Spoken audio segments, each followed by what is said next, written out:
नमस्कार, मी Deepali. बालविश्व Marathi baby world मध्ये सर्वांचं मनापासून स्वागत. आजच्या या व्हिडिओमध्ये मी तुमच्या सोबत 8 असे काही पदार्थ शेअर करणार आहे, जे पदार्थ जर तुमचं मूल 6 महिन्यापेक्षा मोठं असेल तर त्या बाळाला दररोज ह्या गोष्टी वेगवेगळ्या फॉर्म मध्ये देणं गरजेचं आहे.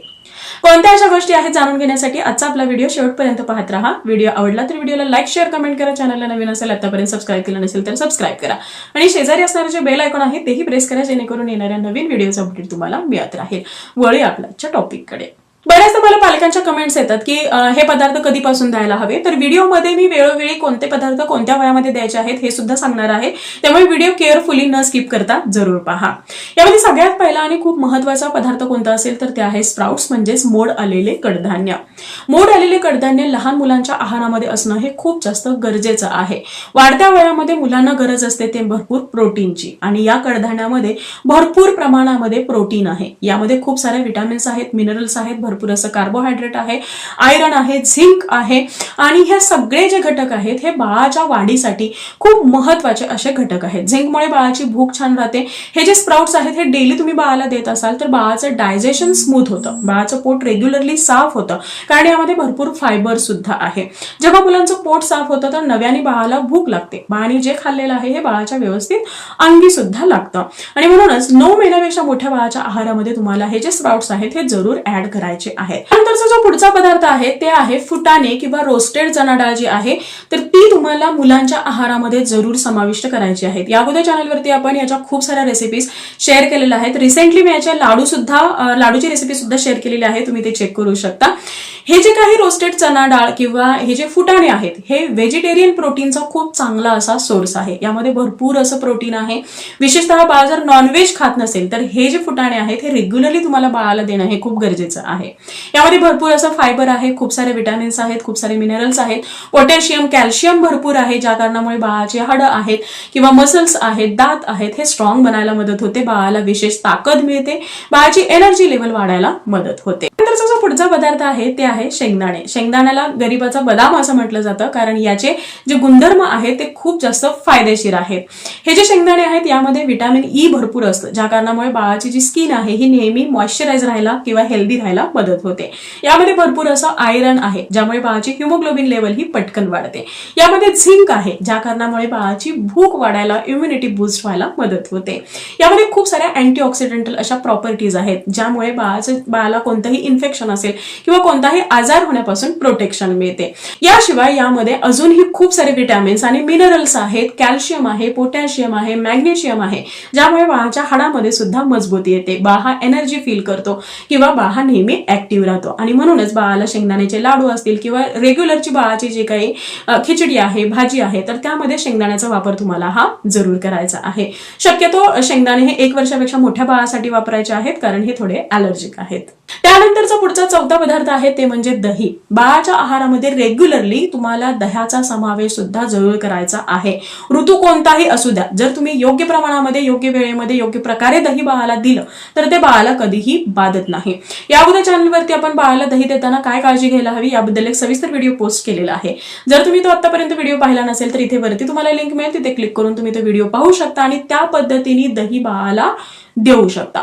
बाळ आहे असं दही खात नसेल तर बाळाचे जे काही तुम्ही पराठे बनवता, घावणं बनवता किंवा डोसे बनवता तर त्या बॅटरमध्ये तुम्ही दही ऍड करून ते बाळाला देऊ शकता. दह्यामुळे बाळाचं डायजेशन उत्तम होतं, बाळाला भूक छान लागायला मदत होते. जी मुलं चिडचिड करतात किंवा थोडीशी रागीट स्वभावांची आहेत तर त्या मुलांच्या आहारामध्ये जर तुम्ही दही रेग्युलरली देत असाल तर मुलं हे शांत स्वभावाची बनतात. मुलांना एक सुदिंग इफेक्ट मिळतो, बाळाला झोप सुद्धा छान लागायला मदत होते, बाळाची भूक कैक पटीने वाढते. त्यामुळे रेग्युलरली तुम्हाला दह्याचा समावेश सुद्धा बाळाच्या आहारामध्ये जरूर करायचा आहे.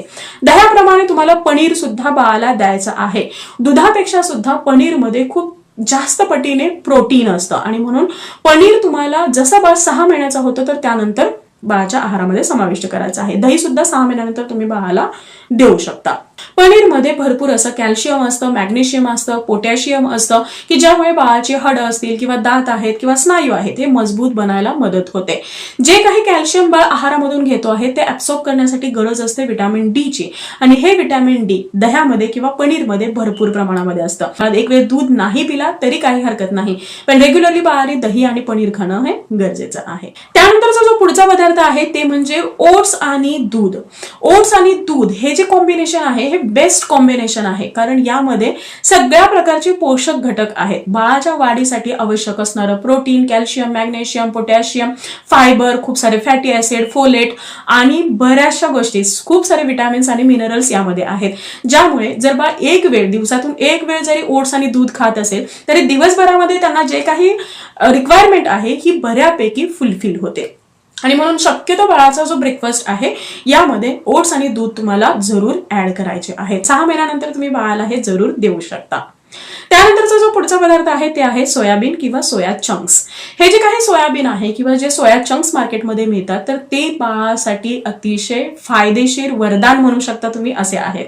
विशेषतः ज्या मुलांची डेव्हलपमेंट थोडीशी स्लो होते आहे किंवा बाळाचं रांगणं बसणं चालणं हे थोडंसं स्लो आहे, तर अशा मुलांना तुम्हाला हे रेग्युलरली देणं गरजेचं आहे. कारण या सोयाबीनमध्ये, सोया चंक्समध्ये भरपूर असं कॅल्शियम, मॅग्नेशियम आणि पोटॅशियम असतं, ज्यामुळे बाळाच्या हाडामध्ये विशेष ताकद येते, बाळाला एनर्जी मिळते. यामध्ये भरपूर प्रोटीन असल्या कारणामुळे बाळ हा नेहमी ऍक्टिव्ह फील करतो.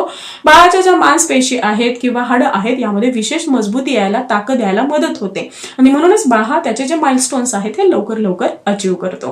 हे जे काही सोयाबीन आहेत हे तुम्ही थोडेसे रोस्ट करून त्याची छान अशी पावडर करून ठेवा आणि ही पावडर डेली 1 चमचा बाळाचा जो काही खाऊ असेल तर त्यामध्ये तुम्ही ऍड करू शकता. त्यानंतरचा जो पुढचा पदार्थ आहे तो आहे भोपळ्याच्या बिया किंवा पंपकिन सीड्स. हे इझिली तुम्हाला जिथे ड्रायफ्रूट मिळतात तर तिथे मिळून जातात. तर हे जे काही पंपकिन सीड्स आहेत हे सुद्धा बाळाच्या आहारामध्ये तुम्हाला जरूर समाविष्ट करायचे आहेत. विशेषतः जेव्हा तुम्ही बाळाला ब्रेकफास्ट बनवता तर त्या खीरमध्ये किंवा ते जे काही पदार्थ आहेत तर त्यामध्ये हे जे काही पंपकिन सीड्स आहेत हे तुम्ही जरूर ऍड करा, कारण यामध्ये सुद्धा भरपूर असे हेल्दी फॅट्स असतात. यामध्ये खूप सारे असे अँटीऑक्सिडेंटल प्रॉपर्टीज आहेत, खूप सारे विटॅमिन्स आहेत, मिनरल्स आहेत, प्रोटीनचा खूप चांगला सोर्स आहे. जर तुम्ही रेग्युलरली बाळाला पंपकिन सीड्स देत असाल तर बाळाची इम्युनिटी ही छान होईल, बाळाचं वजन छान राहील आणि विशेष म्हणजे बाळाच्या हाडामध्ये सुद्धा खूप छान ताकद येईल, बाळाला एनर्जी मिळेल, बाळ हा नेहमी ऍक्टिव्ह फील करेल. तर हे काही 8-9 पदार्थ होते की जे पदार्थ बाळाला नेहमी निरोगी आणि सुदृढ ठेवण्यासाठी खूप जास्त फायदेशीर ठरणार आहे. सो आय होप आजचा हा व्हिडिओ तुम्हाला आवडला असेल आणि हेल्पफुल ठरला असेल. Thank you so much for watching this video. Bye bye. See you soon with new topic.